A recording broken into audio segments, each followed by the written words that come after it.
Alors bonjour et bienvenue à toutes et à tous pour cette troisième vidéo sur l'Amstrad CPC 6128. Pour rappel, je me suis lancé le défi de coder le jeu de la vie sur cette machine sans connaître grand-chose, mis à part le fait que c'était le premier ordinateur que j'ai eu fin des années 80. Alors avant tout, je vais donc charger...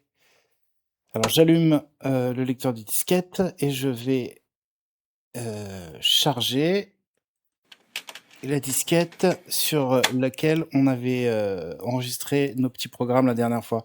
Vraiment, j'adore cet environnement avec le clavier, le lecteur du disquette, le petit bouton on-off. Je trouve ça vraiment, vraiment excellent. Alors, aujourd'hui, nous allons voir comment manipuler ce qu'on appelle des variables. Donc, nous verrons ce que c'est que des variables et numériques et nous parlerons aussi de chaînes de caractères. Nous verrons comment ranger et classer ces variables dans ce qu'on appelle des tableaux avec la commande dim. Et puis ensuite, nous verrons un petit peu comment rendre des tâches automatiques avec ce qu'on appelle des boucles. Il y a deux types de boucles, les boucles for et les boucles while. Pour les boucles for, nous apprendrons les instructions for, to, step et next. Et pour la boucle while, nous apprendrons les instructions while et wend. Alors, qu'est-ce qu'une variable? Une variable, c'est simplement une chaîne de caractères à laquelle on va associer une valeur. Donc, on va, par exemple, associer à la variable score la valeur de 233. Et comme dans un jeu vidéo, le score va augmenter, la valeur de 233 va aussi varier en fonction du temps et en fonction de ce qui va se passer dans le programme. C'est pour cela que ça s'appelle une variable. Si on veut par exemple ajouter 10 à la valeur de score, on tapera score égale score plus 10. Voilà, et si j'affiche score, il vaut maintenant donc 243, soit 233 plus les 10 qu'on vient de lui ajouter. Alors il existe un second type de variable, c'est ce qu'on appelle les variables caractères ou chaînes de caractères. Donc toujours le même système, on va donc déclarer notre chaîne de caractères avec un nom que l'on choisit. On va mettre $ à la fin pour signifier que c'est un caractère ou une chaîne de caractères, et on va lui assigner une valeur entre guillemets, et on entre. Et si maintenant on affiche donc cette chaîne, ça m'affiche salut avec un égal à la fin à cause d'une faute de frappe. Alors j'ai voulu en savoir un peu plus sur comment l'ordinateur manipulait les variables. Je savais que ces variables étaient enregistrées dans la RAM, donc la mémoire vive de l'ordinateur.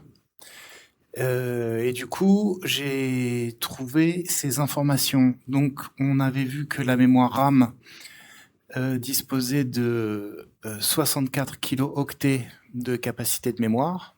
Ça veut dire qu'on pouvait stocker dans cette mémoire RAM 65 536 octets composés chacun de 8 bits. Donc, j'ai trouvé que cette mémoire RAM était divisée en sections. Donc la première section, donc de l'adresse 0 à l'adresse 367, elle est réservée pour toutes les données du système d'exploitation de l'Amstrad.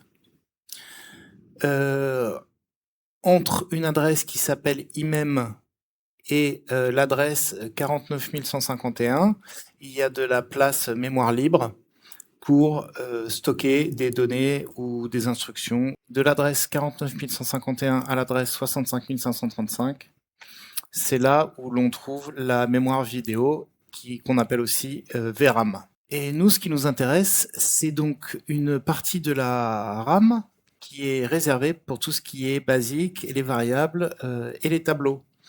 Donc, cet espace mémoire démarre à l'adresse 368 et se termine à l'adresse IMEM.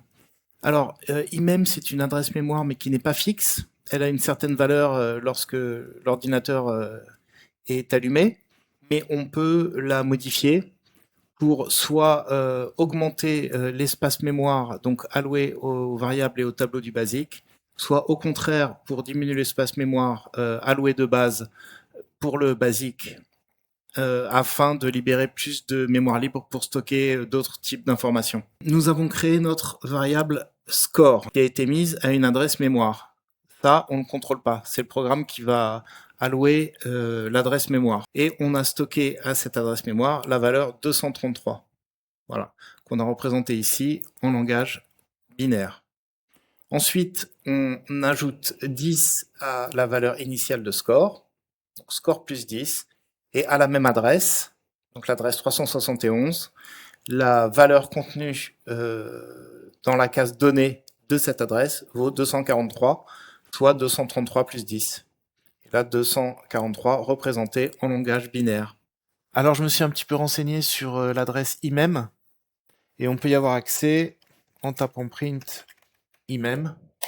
Voilà, et ça nous affiche l'adresse IMEM, donc c'est l'adresse supérieure de la section de la RAM qui est réservée à toutes les variables et à tous les tableaux basiques. Alors nous avons vu comment traiter le cas d'une variable, comment la déclarer, comment l'initialiser. Comment est-ce qu'on pourrait gérer plusieurs variables d'un même type comme des notes d'élèves dans une classe. Donc j'ai imaginé qu'on avait 5 élèves dans une classe et dans un premier temps j'ai pensé à déclarer donc leurs notes une par une. Donc j'ai écrit un petit programme où je déclare donc la note 1 qui vaut 8, la note 2 qui vaut 12, la note 3 qui vaut 5, la note 4 qui vaut 17 et la note 5 qui vaut 14. Maintenant, n'y aurait-il pas un moyen, dans la mesure où toutes ces variables sont d'un même type, à savoir des notes, de les ranger ou de les classer quelque part en mémoire, de les ranger dans une sorte de container. Et c'est exactement ce à quoi servent donc les tableaux en basique. Alors, comment est-ce qu'on déclare un tableau? On va déclarer un tableau qu'on va appeler note.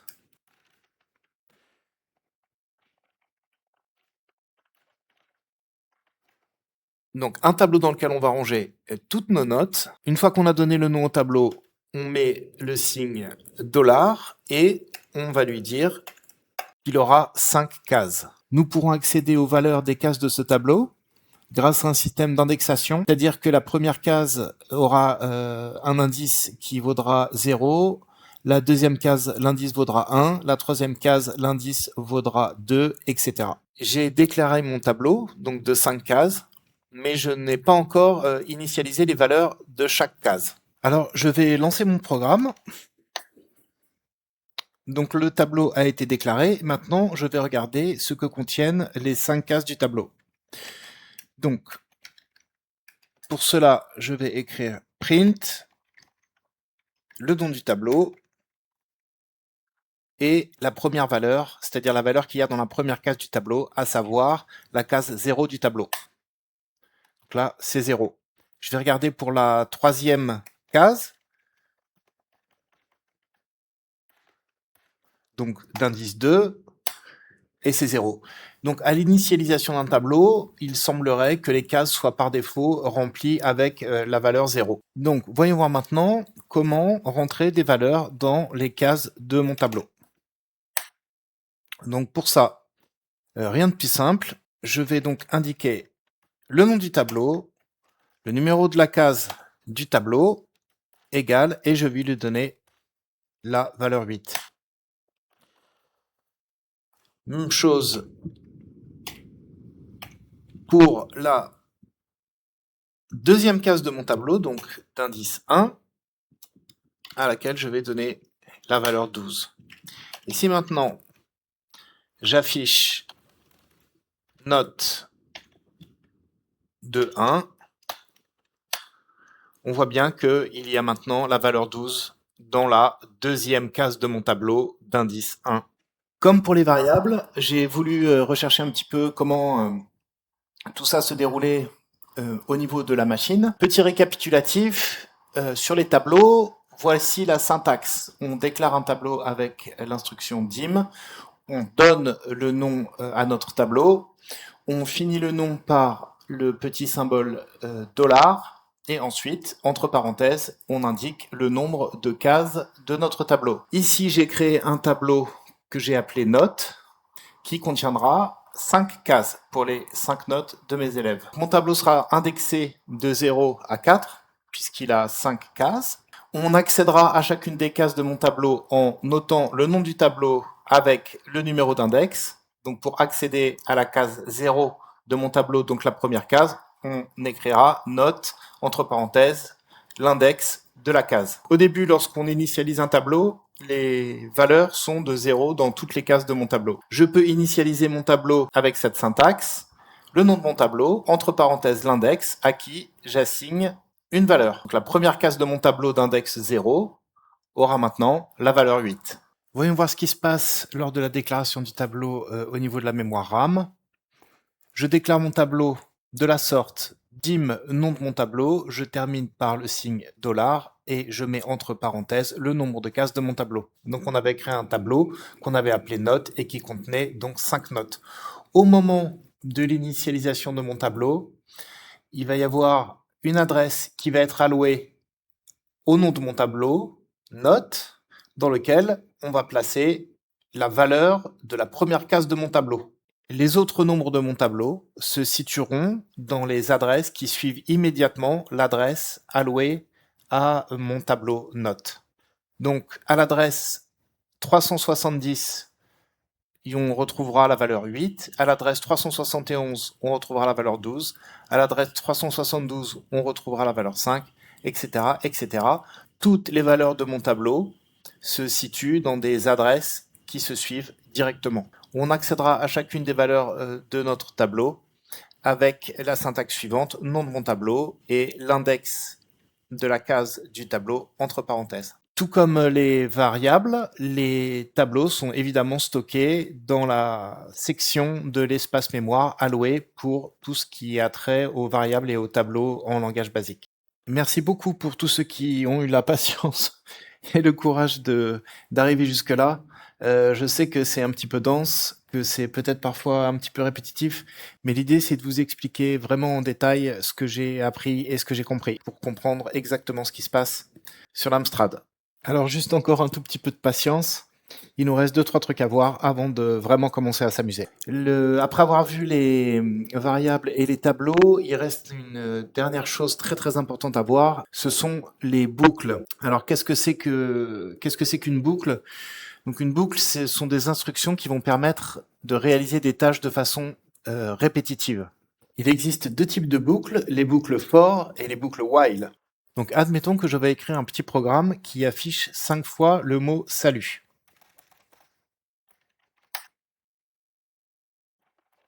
Donc j'écrirai print salut, print salut, print salut, print salut et print salut.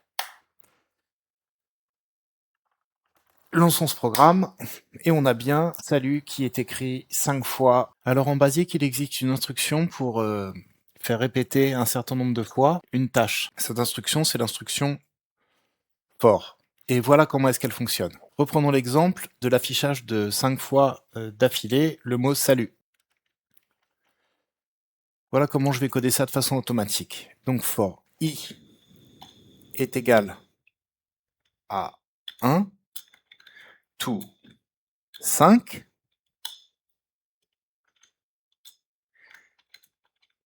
print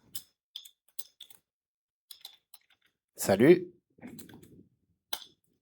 30 next i.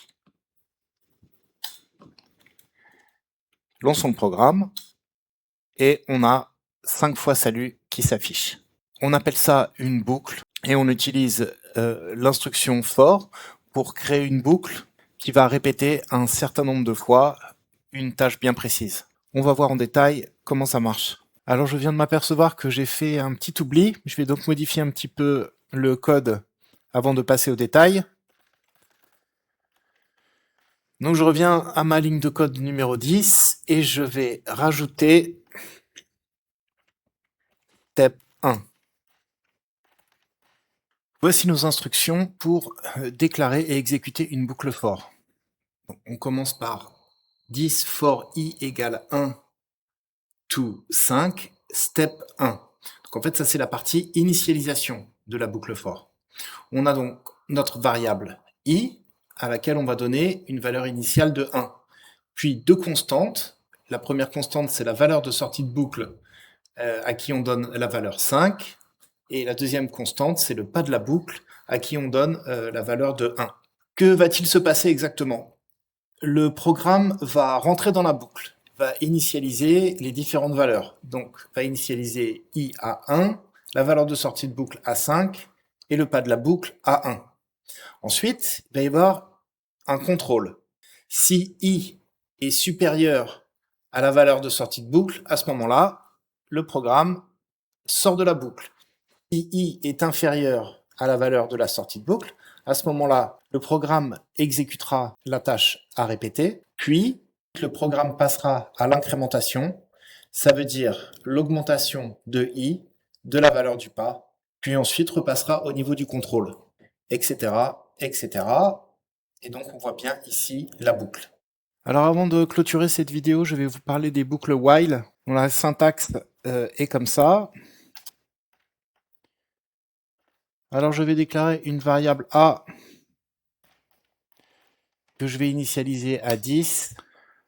Je déclare ma boucle while, donc je vais écrire while et ensuite une condition. Donc a supérieur à 2. Donc je teste tant que la valeur de a est supérieure à 2. À ce moment-là, j'exécute une instruction. Et là, par exemple, je vais imprimer la valeur de a. Une fois que j'ai imprimé la valeur de a, je vais décrémenter sa valeur. Ça veut dire que je vais soustraire 1 à sa valeur. Donc pour ça, je vais mettre a égale a moins 1. A moins 1. Et ensuite, je ferme ma boucle avec l'instruction w-end. Qu'est-ce qui va se passer lorsque je vais lancer le programme? Donc j'initialise a à 10, je lui indique la condition, c'est-à-dire qu'il va tester est-ce que a est supérieur ou égal à 2. Si a remplit la condition, à ce moment-là, j'exécute print a, donc je vais afficher la valeur de a. Ensuite, je décrémente a de 1, ça veut dire que je lui soustrais 1, et je referme ma boucle. A au départ est égal à 10, donc oui, il est bien supérieur à 2. Je vais écrire sa valeur, donc 10.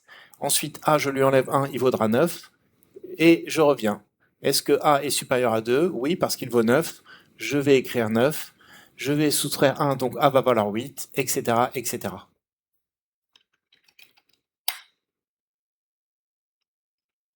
Avant de se quitter, je voudrais vous présenter un petit programme que j'ai écrit.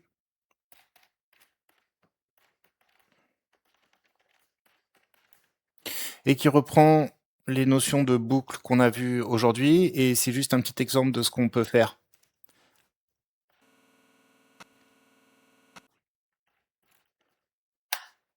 Je vous l'affiche, je vous laisse regarder un petit peu. Il y a une nouvelle instruction, c'est l'instruction pen, qu'on n'a jamais vue.